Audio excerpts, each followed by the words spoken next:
the content page, the structure is, has columns, and it's like placed in such a way that it has like a sideways Z fashion. So you start from that and end there. So it ends with the subscription, but it starts with the main feature. So that's the first thing you see when you open it, so you know where to go, and it just helps you orientate in the content page.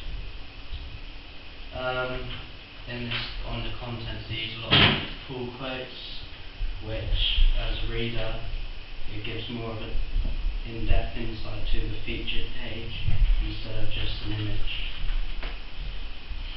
As well as the pull quotes, like you can faintly see sort of order around each article, because the caption under the picture anchors down, so does the page number.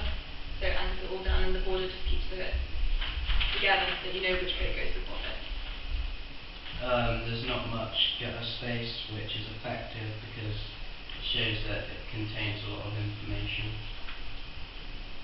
The house style is very clean cut, and although they use different types of fonts, it still works together because it's all black, it's not different colours.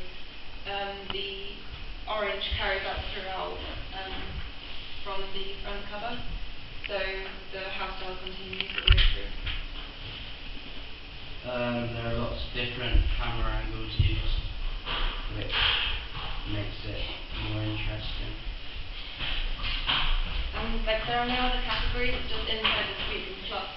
So I guess you're assumed to know what the regulars are, and so that kind of tells that it's quite a big magazine that people who buy it will know what they're getting. It doesn't say contents, and this could be quite confusing to the reader, as they may not know what page they're on. And also the background is white, so it kind of brings out all the information so you can kind of see what you're looking at, so it doesn't kind of get lost in the background.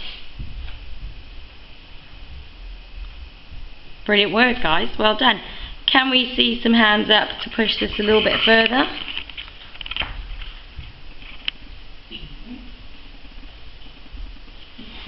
Are we all happy with that then? Yeah. Did you talk about the Okay, go on then. Why is the house style so plain? It's plain. Yeah. Well, it's not that plain, because like the orange already carries through from the front page, and it's still black, white, and orange, which is the fonts are very different to the front page, but it's still in house style. It's just very minimalistic. I think it's just NME because they are quite clean cut. Did you point out the colour?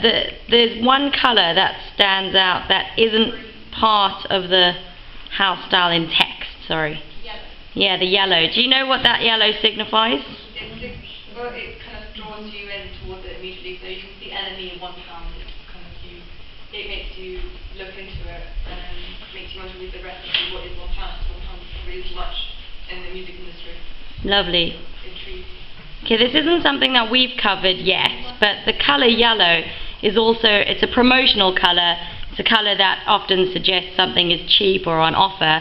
So you will find that in the adverts for subscriptions, in the plugs for those subscriptions, getting you to trying to get you to buy, 12 months for a certain amount of money and so on. Okay, anybody else? Happy? Give them a clap then.